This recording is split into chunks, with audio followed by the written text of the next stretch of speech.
सर्व विद्यार्थ्यांचं आपल्या या lecture number 3 valence bond theory by Linus Pauling and Slater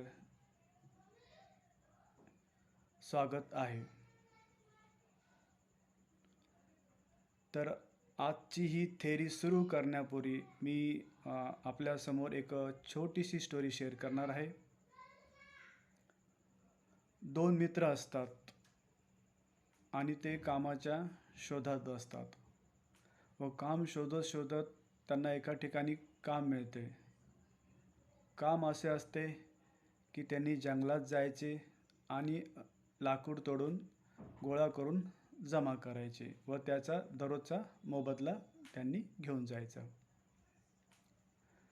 तर दोघेही मित्र सोबत जातात, दररोजच्या दररोज लाकूड तोडतात व जमा करून आपला मोबदला घेतात. असे दिवसेंदिवस निघून जातात व त्याचा दुसरा मित्र पाहतो की त्याच्या पहिल्या मित्राला पहिल्यापेक्षा आता मोबदला जास्त मिळत आहे. तर मग दुसरा मित्र त्याच्या पहिल्या मित्राला विचारतो की तुला मोबदला कसं काय जास्त मिळत आहे. तो त्याच्या दुसऱ्या मित्राला सांगतो की आपण दोघेही सोबत कामाला लागलो व दोघेही सोबत कामाला जायचो आणि वापस येऊन आपापला मोबदला घ्यायचो व आपण मोबदला घेऊन आपल्या घरी जायचो. तर पहिला मित्र काय म्हणतो की मी ज्यावेळेस घरी जात असतो, घरी गेल्यावर मी माझ्या कुऱ्हाडीला दररोजच्या दररोज धार द्यायचो. मग त्यामुळं काय व्हायचं की धार दिल्यामुळे मी दुसऱ्या दिवशी मला लाकूड तोडायला किंवा झाड तोडायला सोपं जायचं व मी जास्त प्रमाणात लाकडं तोडायचं किंवा झाड तोडायचं व त्याबद्दल मला मोबदला जास्त मिळायचा.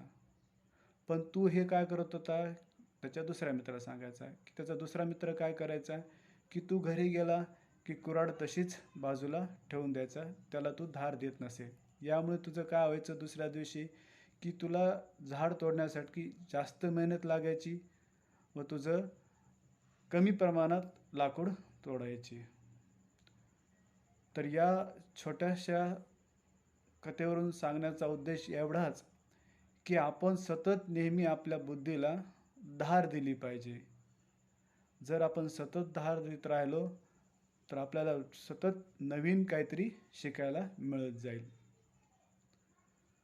तर आपण सर्वांनी याच पद्धतीनं जे आपल्या महाविद्यालयातील प्राध्यापक वेळोवेळी तुम्हाला व्हिडिओज, काही महत्त्वाच्या नोट्स पाठवतात त्या आपण सतत वाचल्या पाहिजे, समजून घेतल्या पाहिजे व काही अडचण असल्यास शेअर केली पाहिजे.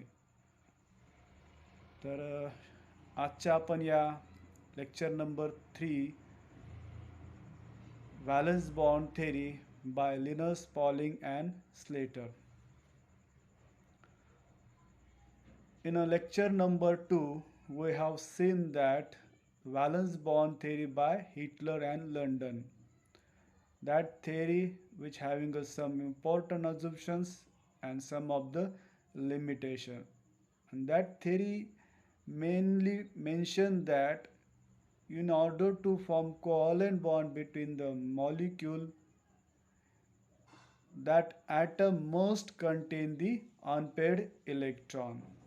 As soon as that atom consists of unpaired electron will overlap with that unpaired electron forms a covalent bond, while after overlapping the spin neutralization must take place. Now in the valence bond theory by Linus Pauling and Slater, we have to see the directional nature of the covalent bond.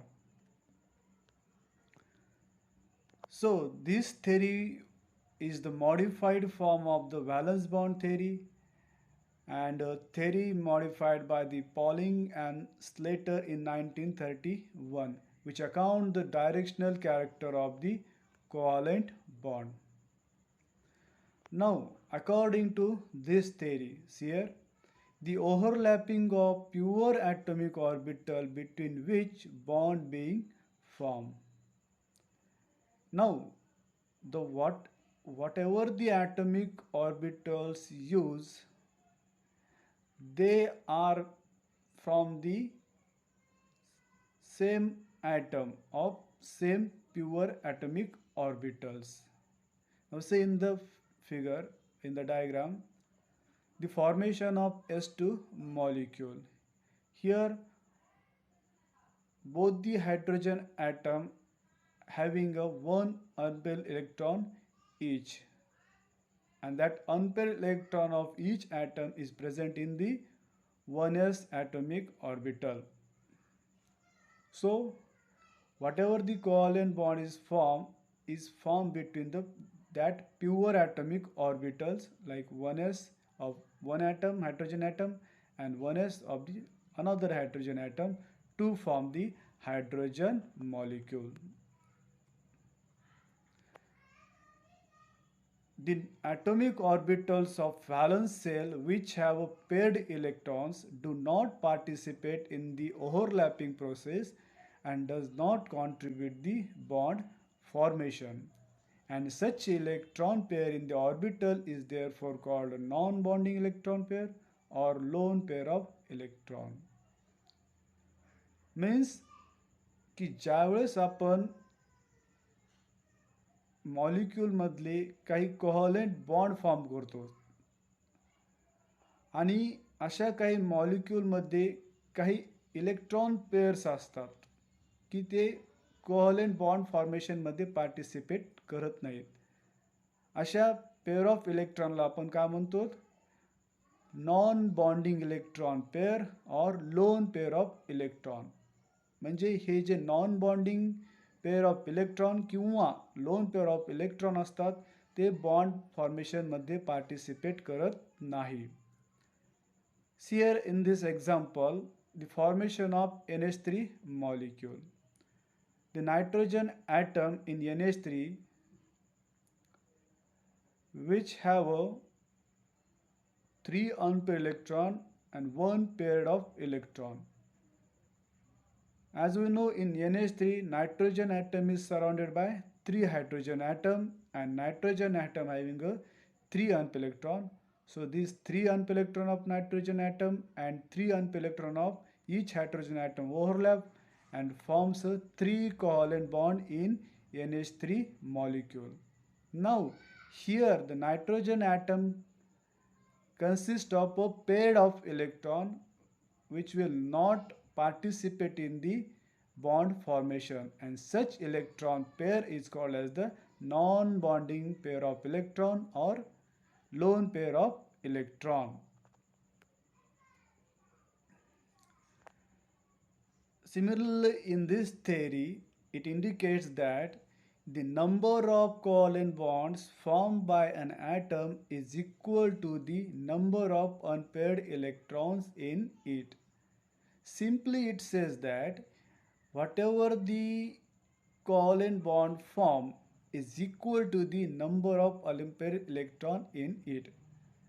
Means की जेवढे तुम्ही मॉलिक्यूलमध्ये covalent bond form करतात, म्हणजेच याचा अर्थ काय होतो की त्या मॉलिक्यूलमधल्या सेंट्रल ॲटमकडे सुद्धा तेवढेच अनपेअर्ड इलेक्ट्रॉन राहणार.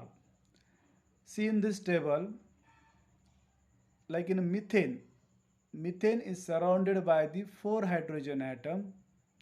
That means in a methane that carbon consists of 4 covalent bonds and similarly consists of 4 unpaired electrons. Similarly in ammonia, it must contain the 3 unpaired electron. That means it forms the 3 covalent bonds. Similarly in water, oxygen contain 2 unpaired electron. That means it forms the 2 covalent bonds. Also in phosphorus pentachloride, phosphorus contain 5 unpaired electron, so it forms the 5 covalent bonds. Similarly, the strength of the covalent bond is proportional to the extent of overlapping of the atomic orbital. The orbital which is directionally concentrated will form a stronger bond than the non-directional orbital. Means, as we know, there are four atomic orbitals: S atomic orbital, P orbital, D orbital, and F orbital. Comparing all these four orbitals, S orbital is a spherical in shape and it is a non-directional in nature, while other orbitals like p orbital, d orbital, and f orbitals are a directional in nature along the axis x, y, z.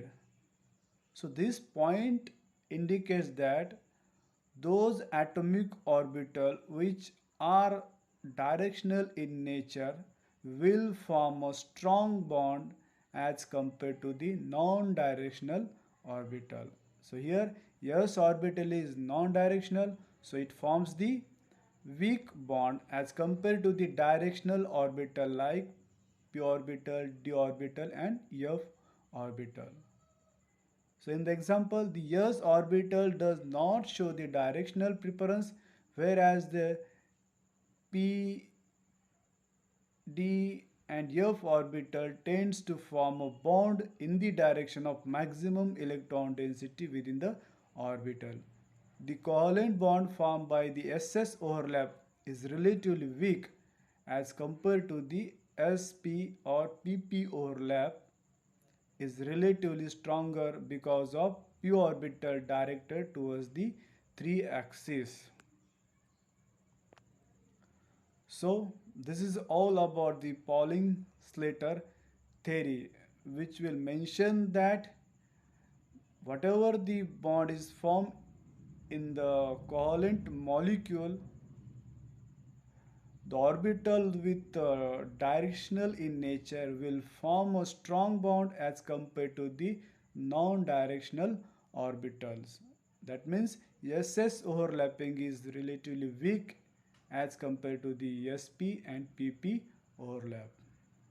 So this is all about the valence bond theory, which was firstly put forth by the Hittel and London and modified by the Pauling and Slater. Hope so you get all the points. If you have any query, you can comment me. I will explain it very simply. Similarly, I will make another video on this valence bond theory for getting again a clear concept. So this is overall about the valence bond theory. So in next lecture or in the next video, we will discuss the very important topic called as hybridization.